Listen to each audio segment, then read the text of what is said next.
Bonjour à tous. Devant le succès de nos premiers podcasts et votre enthousiasme à suivre ceux du docteur Thierry Hertog, nous sommes vraiment ravis de poursuivre cette aventure des paroles d'experts Energetica Natura. 2 mardis par mois, retrouvez des experts en médecine fonctionnelle, que ce soit en hormonologie, en santé digestive, en santé métabolique et bien d'autres encore. Ces paroles d'experts sont pour vous, professionnels de santé, experts ou débutants, une occasion unique d'approfondir vos connaissances et d'avoir accès à une grille de lecture différente par rapport à votre pratique actuelle. Cet outil vient enrichir notre offre de formation académique proposée sous forme de webinaires, d'ateliers digitaux, de tables rondes et de masterclass scientifiques pour, jour après jour, vous accompagner de façon personnalisée au plus près des attentes de vos clients et patients. Restez connectés et retrouvez nos paroles d'experts sur les grandes plateformes d'écoute, YouTube, iTunes, Spotify et SoundCloud, et bien sûr sur notre site web, rubrique Académie. À bientôt! Bonjour à tous, je suis vraiment ravie de vous retrouver pour ce nouvel épisode de nos podcasts Paroles d'experts d'Energetica Natura. Aujourd'hui, j'ai le grand plaisir de recevoir Anne Lucas. Bonjour Anne. Bonjour. Merci beaucoup d'avoir accepté notre invitation.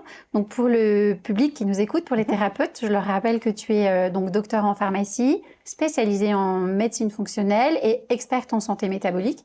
Tu fais à la fois des consultations et beaucoup de formations. Exactement. Aujourd'hui, tu as choisi de nous parler d'une problématique évidemment métabolique, de la perte de poids, mais sous un angle vraiment différent, différenciant, très loin de ce qu'on entend toujours aujourd'hui. Est-ce que tu peux nous en dire un petit peu plus ? Oui, bien sûr. Alors déjà, je te remercie et je remercie Energetica Natura de me permettre de prendre la parole sur ce sujet qui me passionne.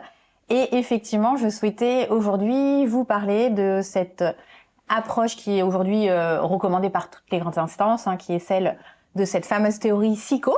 On peut rappeler que la théorie SICO, c'est calorie in, calorie out. Et donc, je souhaitais un petit peu mettre en avant les limites de cette théorie et aborder la santé métabolique sous un angle un peu plus physiologique et hormonal. Est-ce que tu peux nous redonner quelques précisions justement sur cette théorie SICO ? Oui, bien sûr. Alors, on part du principe que on utilise la première loi de la thermodynamie qui signifie que finalement, la prise de poids serait due à une balance énergétique positive, c'est-à-dire que lorsque mes entrées énergétiques sont supérieures à mes dépenses, cela se convertit par une prise de poids. Cette théorie, elle est parfaitement applicable à un système isolé en physique, mais nous ne sommes pas en physique, nous sommes en physiologie humaine et c'est tellement plus compliqué. Nous sommes hautement régulés, notamment par des systèmes hormonaux, qui vont faire que cette théorie, certes, est valide en physique, mais en physiologie, il y a des nuances à apporter. Et je souhaiterais quand même préciser dès maintenant que c'est une réalité, effectivement, que si les calories absorbées sont plus importantes que les calories dépensées, on a une prise de poids. Mais c'est la partie vraiment visible de l'iceberg. Et qu'est-ce qu'on fait en médecine fonctionnelle ? Vraiment, l'essence même de la médecine fonctionnelle, c'est d'aller chercher et traiter la cause la plus profonde qui explique le symptôme. Et on pourrait considérer que ce déséquilibre de la balance énergétique n'est donc pas la cause la plus profonde, mais sans doute la conséquence d'une cause plus profonde. Donc finalement, les deux théories hormonales et caloriques ne s'opposent pas, c'est juste qu'on n'est pas au même niveau d'exploration. Et justement, en fait, cette théorie SICO, elle va avoir des freins. Et quelles sont les résistances en fait induites par ce modèle SICO ? C'est vraiment important de bien ancrer ça dans la tête de nos thérapeutes pour essayer d'en sortir justement. Effectivement. Alors quand on se base uniquement sur la théorie SICO, quelles vont être les recommandations alimentaires que l'on va proposer ? Un régime hypocalorique. Le régime hypocalorique, il faut savoir qu'il va avoir des répercussions sur le moyen long terme et notamment des répercussions sur la glande thyroïde. C'est-à-dire que au niveau thyroïdien, lorsque je vais imposer un régime hypocalorique, on va avoir une diminution de la conversion de l'hormone thyroïdienne T4 en T3 libre au profit de la T3 reverse. On va donc avoir une diminution du métabolisme de base, ce qui signifie qu'on va se retrouver avec des patients qui vont nous dire « c'est bizarre, ce régime hypocalorique, il fonctionnait bien pendant quelques temps, et aujourd'hui ça marche plus, je perds plus de poids ». Effectivement, le métabolisme de base a diminué, et donc ils vont devoir se retrouver à manger de moins en moins pour de moins en moins de résultats. Et au-delà de cette problématique vraiment hormonale, cette restriction calorique, elle peut aussi avoir des conséquences sur le comportement alimentaire, j'imagine. Tout à fait. On va se retrouver dans des situations avec le développement de ce qu'on appelle la restriction cognitive. Et puis surtout, je dirais, on n'en avait pas parlé, mais c'est tellement important. Si je pars du principe que pour perdre du poids, il faut que je mange moins de calories, on va venir diaboliser une catégorie d'aliments extrêmement importante aujourd'hui, les lipides, tout simplement parce qu'ils ont une valeur énergétique plus importante et ces lipides sont indispensables à la vie. Donc c'est vraiment extrêmement problématique d'avoir cette vision très étriquée du trouble métabolique. Et on peut aussi ajouter à cette remarque que la restriction des lipides, si elle peut convenir à certains, elle ne convient pas du tout à d'autres. C'est vrai qu'en fonction des polymorphismes génétiques et du profil génétique, ça a aussi vraiment une importance sur la composition de l'assiette. Tout à fait. Vraiment extrêmement important de pouvoir réhabiliter les lipides, le cholestérol notamment, mais pas que, tous nos acides gras, les oméga 3, les oméga 6. On a tendance aussi à diaboliser les oméga 6, alors que certains oméga 6 sont vraiment importants. Et également, pensons à nos acides gras saturés qui, s'ils sont consommés dans de bonnes conditions, que l'animal a été bien nourri, ne poseront pas particulièrement de problème. Oui, c'est intéressant d'avoir cette vision vraiment beaucoup plus globale. Alors, puisqu'on ne se base plus sur la théorie psycho, quelles sont les théories aujourd'hui qui sont les plus efficaces, qui sont les plus mises en avant scientifiquement pour aider les patients à perdre du poids? Ok. Alors en fait, cette théorie psycho, comme je l'expliquais, on peut considérer que donc le déséquilibre de la balance énergétique n'est pas la cause, mais la conséquence. Et donc nous, en consultation, on va essayer de comprendre pourquoi est-ce qu'une personne qui pourtant a un trouble métabolique, donc ça veut dire qu'elle a un excès de masse grasse, donc elle a de l'énergie à disposition, et pourquoi cette personne qui pourtant a de l'énergie à disposition est amenée à manger plus que ce qu'elle devrait manger. Donc c'est ce qui crée le déséquilibre de la balance énergétique. Je mange plus que ce dont j'ai besoin. Et la raison number one, qui est très bien expliquée notamment par Nicolas Norwitz, c'est le fait qu'on n'est plus accès à nos réserves énergétiques et que donc notre cerveau déclenche un signal de faim pour pouvoir avoir de nouveau de l'énergie à disposition. Et qui permet de réguler l'accès à nos réserves énergétiques? Une hormone clé, l'insuline. Donc effectivement, cette théorie qui nous permet de comprendre qu'est-ce qui explique qu'on va manger alors qu'on a des réserves à disposition, c'est la théorie CIM, qu'on appelle donc CIM, C-I-M, pour carbohydrate, insuline, modèle. Donc c'est le fait qu'on soit Alors j'insiste là-dessus parce qu'il faut être nuancé dans nos propos. Ce n'est pas l'insuline en elle-même, l'insuline on en a besoin, mais c'est vraiment toutes ces situations d'hyperinsulinisme chronique qui vont amener à l'insulinorésistance.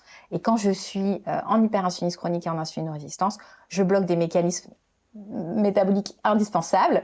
En tout cas, lorsqu'on a un excès de masse grasse et qu'on veut en perdre, je bloque la lipolyse tout simplement.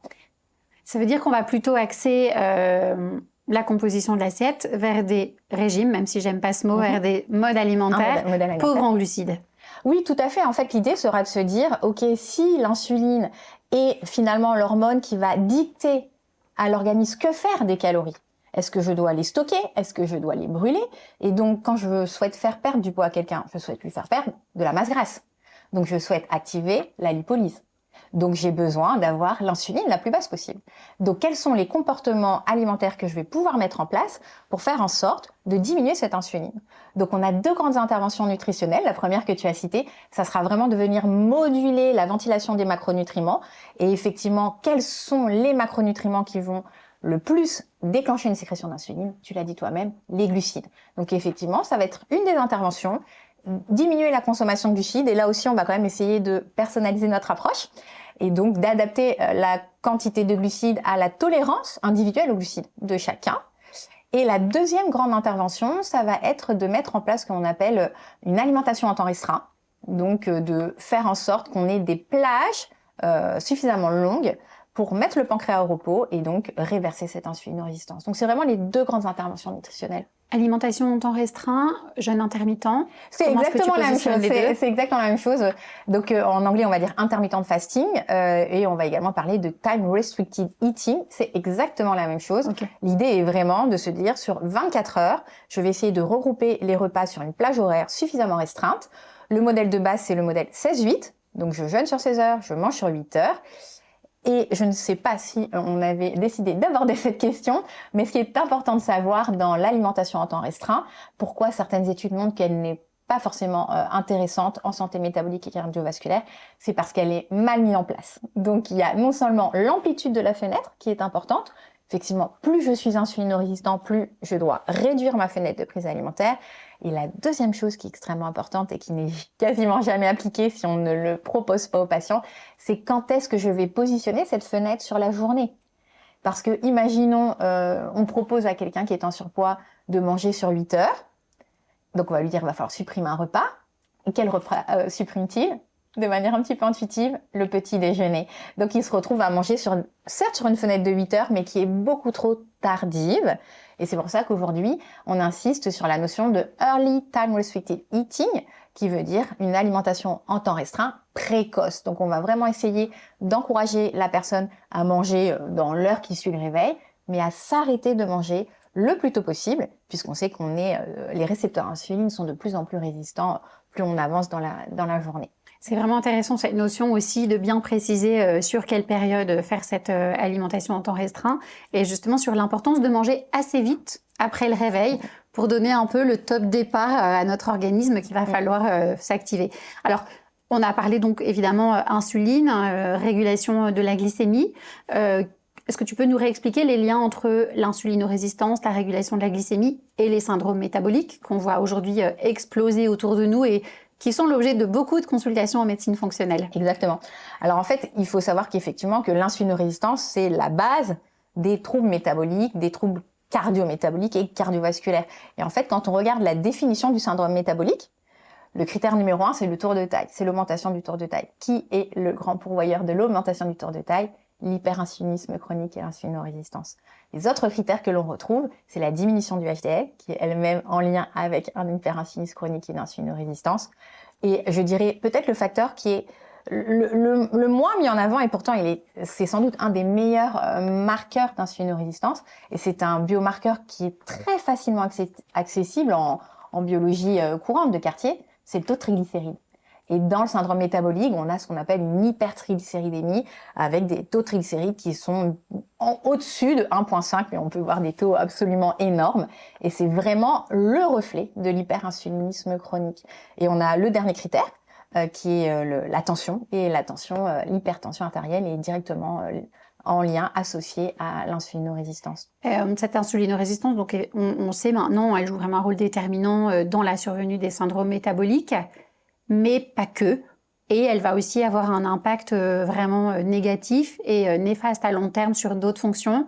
La fonction cognitive, la fonction rénale, la fonction ovarienne chez les femmes. Oui. Est-ce que tu pourrais revenir un petit peu? Parce que c'est important aussi de voir un petit peu plus large que les conséquences métaboliques, puisque l'insulinorésistance, en fait, elle va vraiment Elle devient systémique. C'est vraiment intéressant ce concept d'insulinorésistance systémique. Tu pourrais en parler un petit peu plus pour nos thérapeutes? Et je pense d'ailleurs que c'est vraiment important d'insister sur ce point de ne pas découper un patient par organe, par fonction, par système. Et que c'est vrai qu'on a tendance à dire « Ok, je vais faire que de la prise en charge des troubles métaboliques, donc je vais m'intéresser qu'à l'insuline. » Mais en fait, tout est lié, hein, et on va pas s'intéresser qu'à l'insulinorésistance et qu'aux répercussions métaboliques. Tu parlais de troubles neurocognitifs. On sait aujourd'hui que la maladie d'Alzheimer a des mécanismes physiopathologiques qui sont très, très proches de ceux qu'on le retrouve dans le diabète de type 2. Donc l'insuline est au cœur de la prise en charge de la maladie d'Alzheimer, donc on a renommé, alors pas de manière officielle, mais on parle beaucoup de diabète de type 3. On pourrait aussi parler donc effectivement de la santé hormonale de la femme. Je suis sûre, la première cause de trouble de la fertilité chez la femme, c'est le SOPK. Et on sait que au moins 7 femmes sur 10 qui présentent un SOPK ont un hyperinsulinisme chronique. Donc, tout est lié. Il faut garder cette vision vraiment très intégrative, très systémique lorsqu'on accompagne quelqu'un en médecine fonctionnelle. Et dans ta pratique, Anne, quels sont les marqueurs que tu vas utiliser prioritairement pour essayer d'évaluer cette insulinorésistance, au-delà certainement de la mesure de tour de taille? Oui, alors peut-être ton chouchou. Oui, alors il y a le tour de taille et il est aussi intéressant avec le mètre ruban d'aller prendre d'autres mesures pour notamment faire ce qu'on appelle le rapport taille sur hanche et le rapport taille sur hauteur aussi, qui peut être très intéressant pour les personnes qui sont très petites ou très grandes. Et puis après, au niveau des marqueurs biologiques, j'insiste sur les triglycérides parce que je pense que c'est tellement facile d'avoir accès aux triglycérides. Et ce fameux rapport triglycérides sur HDL, c'est sans doute aujourd'hui le meilleur marqueur prédictif d'insulinorésistance. Parce que souvent, les personnes disent « Oui, je n'ai pas réussi à avoir le dosage de l'insuline à jeun par mon médecin. » Ok, on va regarder les triglycérides, le HDL, on va faire le rapport et on va voir où est-ce qu'on en est pour vous. On va pouvoir également, bien entendu, si c'est possible, avoir le dosage de l'insulinémie à jeun et faire nos rapports, les calculs avec la glycémie à jeun et pouvoir calculer le HOMA-IR et le Quickie. J'insiste quand même, petite nuance, on peut avoir des faux négatifs sur le HOMA, puisqu'il est possible de retrouver des insulinémies à jeun qui sont strictement normales chez des personnes qui ont pourtant un risque de développer une maladie métabolique, un diabète de type 2, et parce qu'ils vont avoir finalement ce que l'on appelle dans les premières années du développement du trouble un hyperinsulinisme retardé. Donc l'idéal, je dis bien l'idéal dans les études que j'ai pu lire, ça serait de pouvoir coupler une AGPO à une insulinémie. Et effectivement, il y a eu des études qui ont montré que dans les groupes où l'insulinémie à jeun était normale et où on retrouvait des hyperinsulinismes à plus 60 minutes et plus 120 minutes, on avait une augmentation drastique du risque de développer un DT2. Donc c'est pour ça que c'est important. Je sais qu'en médecine fonctionnelle, on met beaucoup l'accent sur le HOMA, mais je pense qu'il faut vraiment s'armer d'un ensemble de biomarqueurs et vraiment de venir intégrer dans l'équation les triglycérides, le HDL et bien entendu de se décentrer du glucose, donc pas que la glycémie à jeun, venir réintégrer l'insulinémie au cœur de cette évaluation métabolique. C'est important aussi pour le patient puisqu'il va comprendre que c'est pas qu'une question de sucre et que le métabolisme des lipides est aussi largement impliqué dans toutes ces dysfonctions. Donc on a parlé donc restriction calorique, on sait que c'est pas la meilleure option, diminution de la charge glucidique dans l'assiette. C'est important d'aborder aussi une problématique plus d'hygiène de vie qui consiste à notre façon de nous alimenter aujourd'hui. Pourquoi est-ce qu'aujourd'hui on mange tant, j'ai envie de dire quels sont les mécanismes qui sont derrière tout ça. Et c'est important aussi, j'imagine, que tu en parles à tes patients, d'essayer de modifier leurs habitudes alimentaires. Alors, beaucoup de choses à dire. Donc, effectivement, comme je le disais, la partie visible, c'est le fait que j'ai un déséquilibre de la balance énergétique, je mange trop. Pourquoi est-ce que je mange trop? On a dit vraiment la cause principale qu'on va retrouver chez la majorité des patients qui présentent des troubles métaboliques, c'est l'insulinorésistance qui nous bloque l'accès aux réserves. Et après, on va pouvoir retrouver d'autres causes physiopathologiques qu'il va falloir investiguer. Parce que je dis souvent qu'il n'y a pas un surpoids et une obésité. Il y a autant de surpoids et d'obésité qu'il existe de patients qui présentent un surpoids et une obésité. Et alors, pourquoi est-ce qu'aujourd'hui, dans nos sociétés modernes, on mange trop au-delà de l'insulinorésistance qu'on va pouvoir retrouver, notamment il y a toute la composante psycho-émotionnelle, c'est-à-dire l'alimentation émotionnelle, qui n'est pas de notre ressort à nous en tant que micronutritionnistes, qui est du ressort du psychiatre, du psychologue, du thérapeute qui gère l'alimentation émotionnelle. Mais il faut quand même en parler. Et puis après, si on revient dans notre domaine d'expertise, il y a plusieurs mécanismes physiopathologiques qui peuvent expliquer qu'on a un comportement alimentaire inadapté. On pourrait parler de la candidose digestive chronique, qui va induire des comportements alimentaires complètement inappropriés autour des glucides, avec des compulsions alimentaires qui pourront subvenir à tout moment de la journée. On va retrouver au niveau du système nerveux central un dérèglement de la synthèse des neuromédiateurs, avec un manque de dopamine, et on va avoir besoin de stimuler notre système de récompense. Le sucre et le gras le font très très bien, donc on va avoir tendance à aller chercher ce plaisir dans la nourriture, parce qu'on a un défaut de dopamine. Pour la sérotonine, de la même manière, pour trouver cet apaisement, si on n'a pas cette sérotonine, on va retrouver ces comportements alimentaires sucrés plutôt dans la seconde partie de la journée. Donc, ce sont des pistes à investiguer, sans oublier ce roller coaster de la glycémie. Je mange sucré, je fais des hyper, puis des hypos, et j'ai besoin de remanger. Donc, vraiment, on a plusieurs mécanismes physiopathologiques et on pourra retrouver l'un ou l'autre, voire tous ces mécanismes intriqués chez la même personne. C'est vraiment un cercle vicieux Exactement. dont il faut sortir. Il y a une problématique aussi dont on n'a pas parlé, qui me semble être importante à relever aujourd'hui. Il y a beaucoup d'études qui ont montré que les gens dormaient de moins en moins. Ouais. On sait que le sommeil joue de multiples rôles, et en particulier un rôle important sur la sécrétion des hormones qui régulent notre appétit. Tout à fait. En quelques mots, comment ça se passe et quels sont les mécanismes impliqués? Ok. Donc, c'est vrai que j'ai pas cité deux autres mécanismes physiopathologiques qui peuvent expliquer qu'on mange trop. Il y a effectivement la dette en sommeil. La dette en sommeil va induire par plusieurs mécanismes différents un comportement alimentaire inadapté. Le premier mécanisme, c'est qu'il va perturber la synthèse de neuromédiateurs et d'hormones qui sont impliqués dans nos sensations de faim et de satiété. Donc on aura plus de ghrelin, moins de leptine, et donc tout est fait lorsque j'ai mal dormi, lorsqu'il me manque des heures de sommeil, pour que je mange plus. Et il y a un mécanisme qui passe par le cortisol, c'est-à-dire que lorsque j'ai une dette en sommeil, c'est vécu comme un stress énorme par mon organisme, j'élève ma sécrétion de cortisol qui entraîne une hyperglycémie. Et donc l'autre facteur qui fait que je mange trop dans nos sociétés modernes, c'est le stress. On est tous stressés, donc on est tous plus ou moins en hypercortisone fonctionnel, ça génère des hyperglycémies chroniques, un hyperinsulinisme chronique et une insulinorésistance. C'est vraiment une des 3 causes primaires d'insulinorésistance aujourd'hui, c'est le cortisol. C'est important donc d'insister sur le rôle du stress, justement, sur ce dérèglement métabolique. Et c'est pas seulement, c'est pas que l'assiette. Tout à fait. C'est pas que, en fait, c'est vraiment multifactoriel. Et ça aussi, c'est important pour parfois que les patients comprennent mieux les différents piliers sur lesquels ils vont pouvoir agir. Et c'est pour ça que j'aime beaucoup les capteurs continus de glucose, parce qu'ils nous permettent de voir que parfois, au niveau alimentaire, on a tout bien fait, on a diminué les glucides, on a mis en place la bonne fenêtre, mais je suis stressée tout le temps et j'ai des glycémies à 130, 140 qui descendent jamais beaucoup plus, alors même que je mange normalement. Mais le cortisol vient mettre un petit peu la pagaille dans la gestion de la glycémie. Donc c'est vrai que tu as raison d'insister sur le fait que la prise en charge doit être intégrative et les règles d'hygiène diététique ne se passent pas que dans l'assiette. Alors, ça ne se passe pas que dans l'assiette, mais quand on dit à un patient de réduire les apports glucidiques, il faut lui apprendre à recomposer son assiette. Quels sont les principaux conseils que tu vas pouvoir lui donner? Parce que les patients sont quand même souvent perdus sur ce qu'ils peuvent manger, plus manger, dans quelle quantité, à quelle fréquence. Et c'est assez anxiogène pour eux. Ils ont besoin de règles, parfois un petit peu au début, au moins le temps de maîtriser cette nouvelle façon de s'alimenter.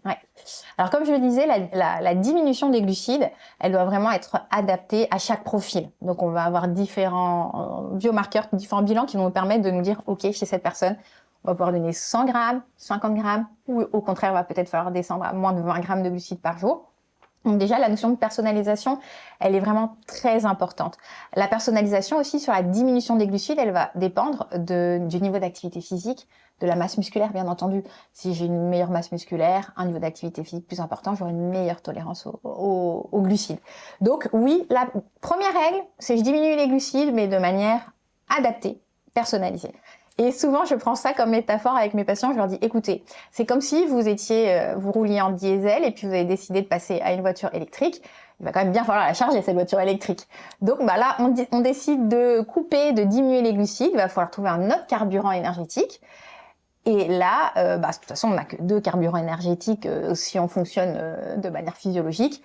Ce sont les lipides, si c'est pas les glucides. Donc l'idée va vraiment être d'activer, de remettre en place la flexibilité métabolique et d'être capable de diminuer les glucides en augmentant les lipides. Et là, de la même manière, pour les lipides, on va vraiment adapter le type de lipides en fonction notamment de certains polymorphismes génétiques.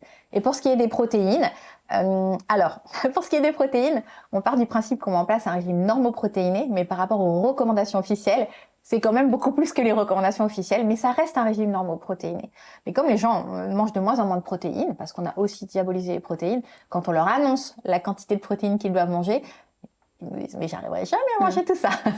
Donc c'est un enjeu de prioriser les protéines dans l'assiette. Et c'est vrai que quand on demande aux patients ce qu'ils mangent comme protéines, on se rend dans 95% des cas, je pense, on se rend compte qu'il y en a vraiment insuffisamment. Et ça joue un rôle déterminant sur l'équilibre de cette santé métabolique. Tout à fait. Alors, sur l'équilibre de la santé métabolique et puis sur les sensations de faim et de satiété, puisque les protéines vont avoir surtout les protéines coupées au gras vont avoir un excellent effet satiétogène. C'est vrai que on est d'accord que pour perdre du poids, il faut induire un déséquilibre énergétique. On est d'accord, on n'a pas dit que c'était faux, on a juste dit qu'il y avait des limites. Mais il y a une grosse différence entre imposer un régime hypocalorique et traiter la cause qui permettra, en régulant les hormones, de manger moins naturellement. C'est ça qu'on veut faire, nous. C'est rééquilibrer le climat hormonal pour permettre à la personne de naturellement manger moins. Donc, on n'impose pas, on induit. C'est ça la grande différence. Et on a besoin de ces protéines pour pouvoir induire. Ça favorise l'observance des patients aussi. Tout à fait. Et donc, on a beaucoup parlé assiette, on a parlé un petit peu activité physique, gestion des émotions et du sommeil. Les compléments alimentaires et les nutriments ont aussi une place certainement pour réguler cette insulinorésistance et cet équilibre glycémique. Quel est ton top 3, top 5 peut-être, des incontournables pour essayer de réguler cet hyperinsulinisme? Ok. Alors, si on revient à la biochimie métabolique et qu'on regarde comment fonctionne le récepteur à l'insuline, on va pouvoir trouver les micronutriments qui vont permettre un meilleur signaling de l'insuline. C'est ce qu'on veut. Si l'insuline se signalise bien, on en a besoin de moins en moins, on va dire, d'une plus petite quantité. Donc, le récepteur à l'insuline, c'est un récepteur à tyrosine kinase. Donc, qui dit tyrosine kinase dit phosphorylation, donc dit besoin de magnésium. Donc, j'aurais tendance à dire que mon number one serait le magnésium. Ce récepteur est enchâssé dans une bicouche phospholipidique. Donc, pour qu'il puisse fonctionner correctement, il faut une bonne fluidité membranaire. Donc, je dirais que mon numéro 2, ce sont les oméga 3, donc EPA, DHA, pour améliorer cette fluidité. Et on sait qu'on a un micronutriment qui est essentiel pour favoriser l'autophosphorylation de ce récepteur, et c'est le chrome. Donc voilà, je dirais que c'est mon top 3, mais je pourrais rajouter le zinc, le sélénium, la cannelle, qui fonctionnent aussi parfaitement bien sur l'amélioration du signaling de l'insuline. Voilà, donc on a un bon top 3, magnésium, oméga 3, chrome.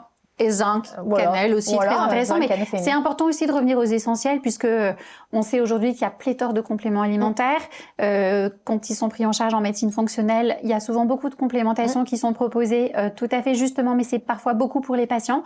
Donc là, on se recentre sur l'essentiel. Donc c'était important aussi pour nos thérapeutes qui sachent exactement les priorités. On en a peut-être oublié un quand même, mais bon, il est tellement important partout que je l'oublie parce qu'en fait, on le met systématiquement. Bon, c'est la vitamine D qui va permettre aussi d'améliorer la sensibilité à l'insuline. Pour conclure, Anne, merci beaucoup pour cet échange passionnant et en fait, on pourrait parler de ça pendant des heures et des heures.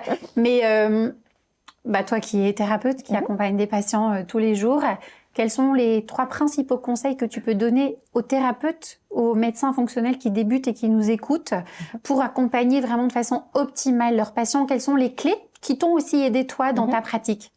Alors moi, je dirais, voilà, je rappelle, mais c'est tellement important, ne vous limitez pas à vouloir directement modifier la balance énergétique, essayez de comprendre pourquoi cette balance énergétique est déséquilibrée, revenez aux causes profondes et vous retrouverez 9 patients sur 10, 10 patients sur 10, une insulinorésistance. Et puis après, allez investiguer, ne découpez pas votre patient en organes, allez investiguer la fonction neurocognitive, la thyroïde, les surrénales, le sommeil.